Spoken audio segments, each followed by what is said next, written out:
मोदी ने एक नई परंपरा की शुरुआत भी कर दी है। कर्नल साहब, यहां से कारगिल भी दूर नहीं है और पाकिस्तान के साथ मिलकर चीन इन दिनों किस तरीके की साजिश रच रहा है वो भी सबके सामने है। तो क्या ये संदेश पाकिस्तान को भी होगा? मैं तो कह रहा हूं पूरे वर्ल्ड को होगा। चाइना और पाकिस्तान को ये वार्निंग है, वो इसे लाल झंडा समझें इंडिया की तरफ से कि अगर एक प्राइम मिनिस्टर विजिट कर रहा है अपने इलाके पर तो दो तीन बातें तो चीन को बड़ी क्लियर होनी चाहिए कि हर वो इलाका जो वो क्लेम कर रहा है कि उसका है, वो उसका हो ही नहीं सकता, क्योंकि एक हमारा प्राइम मिनिस्टर वहां आ रहा है। आपके आपके अगर अंदर दम है, आप अपने प्रेसिडेंट को ले आइए, देखते हैं क्या वो रिस्क लेगा इस बात का। सवाल ही नहीं उठता। जहां तक पाकिस्तान का सवाल है, देखिए पाकिस्तान हमारे लिए कभी भी वरी नहीं था, लेकिन हमारे लिए इरिटेशन था। और ये इरिटेशन बिल्कुल प्रूव हुआ है जब जनरल बिपिन रावत साहब ने भी कहा था कि टू फ्रंट वॉर का सिर्फ मतलब ये निकाला गया था कि अगर चीन कुछ भी करेगा तो वो पाकिस्तान से कुछ ना कुछ जरूर करवा लेगा।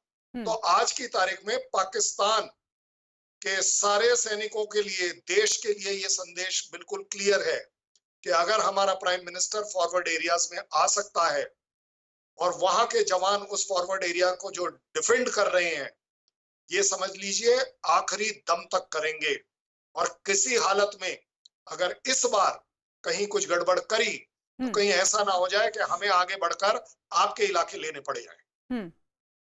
जिस तरह का रिस्क प्रधानमंत्री नरेंद्र मोदी ने और जो साहस दिखाया, अरुण, क्या चीन के राष्ट्रपति दिखाएंगे? ये एक तरह से ये भी कहने की कोशिश है, बताने की कोशिश है चीन को कि जिस रिस्क और जिस साहस के साथ भारत का प्रधानमंत्री खड़ा है उस एरिया में जहां पर फेस ऑफ है, जहां वॉर जैसी सिचुएशन चाइना ने खड़ी की हुई है, क्या उनका राष्ट्रपति वहां तक पहुंचने की हिम्मत दिखा पाएगा, जैसा कि कर्नल भी कह रहे हैं? देखिए चीन की जो व्यवस्था है, चीन के जो शासन तंत्र है, उससे हिंदुस्तान की कोई तुलना नहीं है। हम एक लोकतांत्रिक देश हैं, वो एक तरह से तानाशाही के रास्ते पर चलने वाला देश है। वहाँ लोगों को बोलने तक की आज़ादी नहीं है, बात करने की आज़ादी नहीं है, काम करने की आज़ादी नहीं है, सब कुछ राज्य नियंत्रित करता है। हमारे देश में ऐसा नहीं है। यहाँ पर लोगों के पास मौलिक अधिकार है, लोगों के मौलिक कर्तव्य हैं।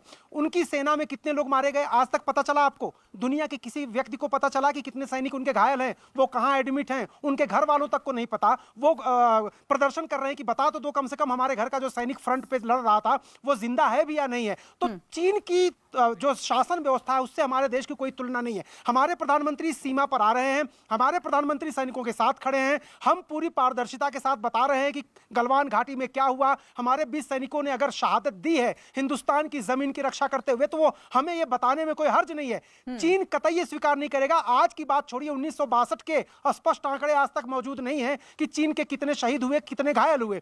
तो मैं चीन से बहुत ज्यादा तवक्को, बहुत ज्यादा उम्मीद हमें नहीं है। हमें अपनी तैयारी रखनी है, हमें अपनी सुरक्षा की चिंता करनी है। हमारे प्रधानमंत्री और सेना को एक साथ मिलकर के निर्णय लेना है। हमें फॉरवर्ड पोस्ट पर फॉरवर्ड प्लान बनाना है जाकर के, और हम किस तरह से आने वाली चुनौतियों का सामना करेंगे, किस तरह से निपटेंगे, उसकी रणनीति बनानी है, उसकी तैयारी करनी है।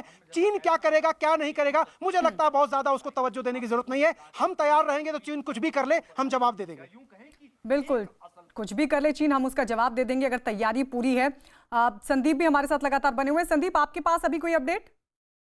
देखिए, अपडेट यही है कि जिस भी तरीके की वहाँ पे प्रधानमंत्री बात करेंगे, या ख़ास तौर पे कि वैसे तो बिल्कुल सीधे तौर पर जो है पीएम हर उस ज़रूरत के बारे में जानकारी लेते हैं, लेकिन जो अब आम जो सेनाओं के साथ बात करेंगे, सैनिकों के साथ बात करेंगे, तो बहुत सारी ग्राउंड की चीज़ें जो हैं वो पता लगती है, फर्स्ट हैंड जो है जानकारी उनको मिलती है कि क्या उनको ज़रूरत है, क्या होना चाहिए, तो उसके हिसाब से भी आगे कार्रवाई हो सकती है। लेकिन अभी फ़िलहाल बताया जा रहा है कि वो अस्पताल जा सकते हैं, जहाँ पे कि उन घायल जो सैनिक हैं जो कि गलवान में हिंसक झड़प में घायल हुए थे, 18 सैनिक ऐसे हैं जो कि उस लेह के अस्पताल में हैं मौजूद, और जो अभी फ़िलहाल रिकवरी के स्तर पर है, और वहाँ जा सकते हैं प्रधानमंत्री, उनसे मिल सकते हैं, बातचीत कर सकते हैं। इससे पहले पिछले हफ्ते ही जो है जो सेना प्रमुख है वो गए थे, उन्होंने भी मुलाकात की थी। तो कह सकते हैं कि अभी जो कार्यक्रम है वो जो है एग्जैक्ट कार्यक्रम जो है कभी प्रधानमंत्री का, खासतौर पर जब इस तरीके के सिचुएशन में इस तरीके से फॉरवर्ड बेस पर प्रधानमंत्री जाते हैं तो कभी भी उनका कार्यक्रम जो है वो रिवील नहीं किया जाता है। पहले जब वो कार्यक्रम पूरा कंप्लीट हो चुका होता है उसके बाद ही जो है आगे जो है जानकारी दी जाती है। सेना की तरफ से भी, चूँकि ये पूरा इलाका सेना जो है वो कोऑर्डिनेट कर रही है, पूरे विजिट को कोऑर्डिनेट कर रही है, लेकिन कल शाम से हम लोगों ने पूछना शुरू किया था, सेना ने एक शब्द भी जो है इस पर कुछ नहीं बोला कि कौन कब जाने वाला है, क्योंकि कल रक्षा मंत्री को जाना था। रक्षा मंत्री का जो ले दौरा था वो एकदम से टला और उसके बाद जब उसके बारे में जानकारी ली गई तो बहुत ज़्यादा सटीक जानकारी नहीं दी जा रही थी।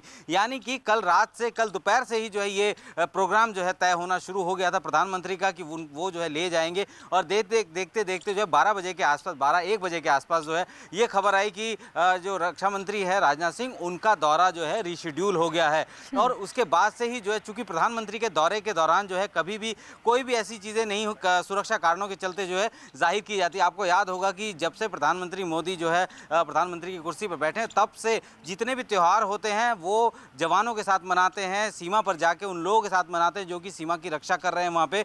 और उस वक्त भी जो है उनके किसी भी जो है विजिट का कोई भी इंफॉर्मेशन फ्लो नहीं दिया जाता क्योंकि सुरक्षा कारणों से चलता है, क्योंकि वो फॉरवर्ड बेसिस पे जा रहे हैं। और उनके विजिट के बारे में अगर जानकारी मिल जाए तो आप समझ सकते हैं कि इश्यूज़ हो सकते हैं। तो यही वजह है कि अभी फ़िलहाल कार्यक्रम के मद्देनज़र जो है, जो जिस तरीके की स्थितियाँ बता रही हैं कि वो ले के अस्पताल में जा सकते हैं जहाँ पे कि घायलों को रखा गया है। और कहा जा रहा है कि आज ही वो जो है वापस भी आ जाएंगे, क्योंकि जैसे अमिताभ जी ने भी बताया कि वहाँ का जो है सिस्टम, जो वहाँ का जो एटमॉस्फेयर है वो जैसे जैसे गर्मी बढ़ती रहेगी वैसे वैसे वहाँ जो वहाँ का एयर है उसका मॉइस्चर जो है कम होने लगेगा और एयरक्राफ्ट उस वक्त जो है टेक ऑफ जो है लेह से नहीं कर पाता है। और यही वजह है कि मौसम को भांपते हुए, मौसम को देखते हुए जो है प्रधानमंत्री जो है उम्मीद की जा रही है कि जल्दी जो है लेह से अपना विजिट जो पूरा करके निकले और शाम तक या दोपहर तक जो है वो दिल्ली भी वापस आ सकते हैं।